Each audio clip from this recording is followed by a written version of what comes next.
사도행전 묵상일기 254번째 세상을 바꾸는 것은 교리가 아니라 삶입니다.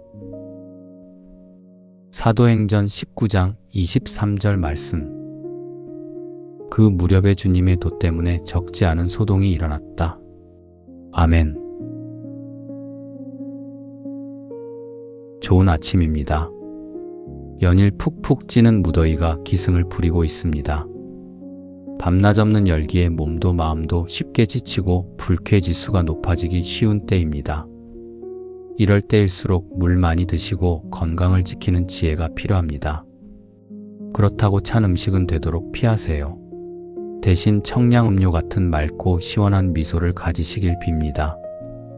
오늘도 외부 환경에 얽매이지 않고 우리 내면의 평안을 굳건히 지켜내는 은혜로운 하루가 되시기를 축복합니다. 사도행전 19장은 바울의 3차 전도여행을 그리고 있습니다. 2차 전도여행을 통해 바울은 온갖 고생을 다 겪었죠. 그때의 수고는 마치 밑 빠진 항아리에 물을 붓는 것처럼 막막하고 헛되어 보였습니다. 그런데 오랜 시간이 흐르고 그 숱한 박해와 고난 속에서도 결코 멈추지 않았던 바울의 땀방울이 마침내 결실을 보게 되었죠. 역시 복음은 콩나물 시루의 물붓기입니다. 다 빠져나가는 것 같지만 콩나물은 어느덧 자라나죠. 그렇게 거대한 우상의 도시 에베소에서 커다란 생명의 변화가 일어나기 시작한 것입니다. 그런데 이 놀라운 부흥의 이면에는 어김없이 소동이 뒤따릅니다. 아데미 여신의 신전 모형을 은으로 만들어 팔던 데메드리오라는 사람을 중심으로 거센 시위가 일어난 것이죠. 에베소의 영적 분위기가 달라지자 그의 우상 사업이 예전 같지 않았기 때문입니다. 그래서 기독교인들을 겨냥해 거센 시위를 벌인 것이죠. 이 저항에 대해서는 내일 조금 더 자세히 나누어 보겠습니다. 다만 저는 오늘 본문인 23절의 아주 짧은 기록에서 가슴을 울리는 강한 메시지를 읽었습니다. 사실 복음을 향한 세상의 저항은 이번이 처음은 아니죠. 귀신 들린 여인을 이용해 돈을 벌던 빌립보 사람들의 분노나 며칠 전 우리가 묵상했던 스게와의 7 아들 이야기에서도 우리는 낯설지 않게 그런 기득권의 저항을 발견합니다. 그런데 오늘 누가는 그 소동의 진짜 원인에 대해 우리에게 명확히 말합니다. 그 무렵에 주님의 도 때문에 적지 않은 소동이 일어났다. 누가는 복음이나 하나님 나라라는 거창하고 익숙한 단어 대신 어느 날 갑자기 주님의 도라는 단어를 꺼내 들었습니다.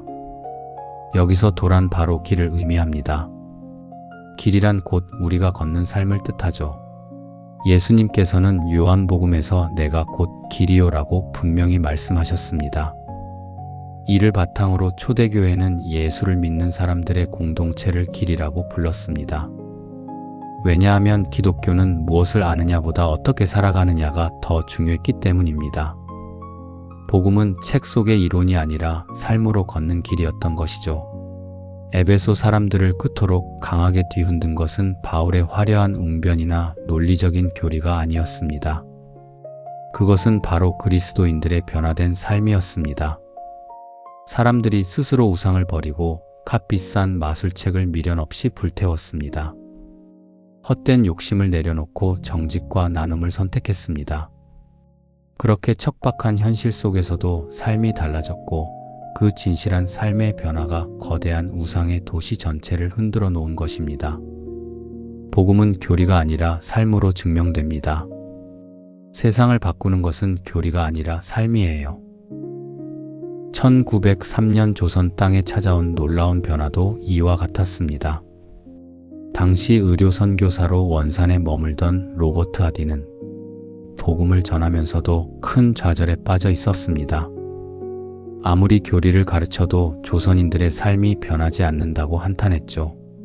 그러나 진정한 원산 부흥운동은 남을 탓하던 그의 입술이 아니라 그 자신의 교만했던 삶을 찢는 고백에서 시작되었습니다.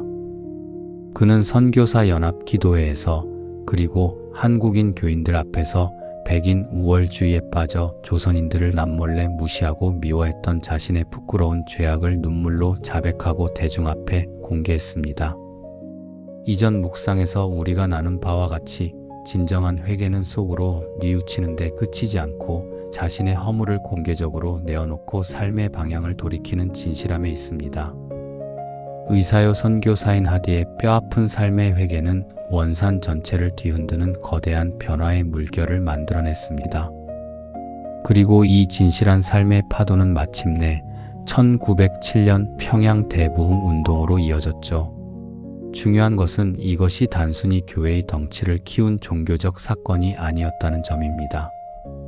기독교인이든 아니든 당시 조선 땅의 많은 백성이 스스로를 돌아보며 자성과 각성을 일으키고 떼먹은 돈을 갚고 첩을 정리하며 원수와 화해하는 실천적 삶의 개혁이자 진정한 길이 되었습니다.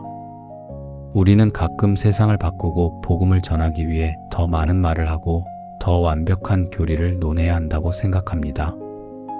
그러나 누가는 세상을 흔든 것은 화려한 말이 아니라 주님의 도, 곧 예수를 따라 묵묵히 살아가는 삶의 길이었다고 선언합니다. 가정에서, 땀 흘리는 직장에서, 그리고 교회에서 우리가 웃으며 걷는 그 평범한 길이 복음의 가장 강력한 설교입니다.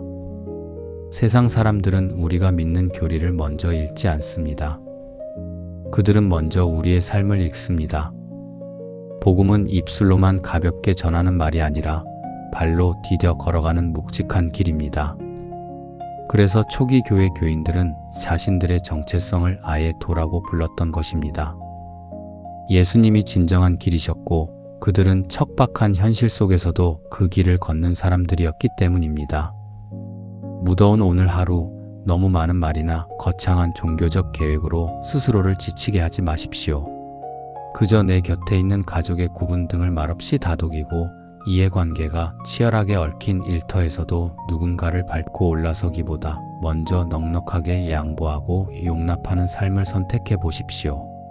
세상의 눈에는 비천하고 연약해 보일지라도 주님 앞에 겸손히 엎드려 묵묵히 선을 이루어가는 그 평범한 삶이 세상을 바꾸는 진짜 능력입니다.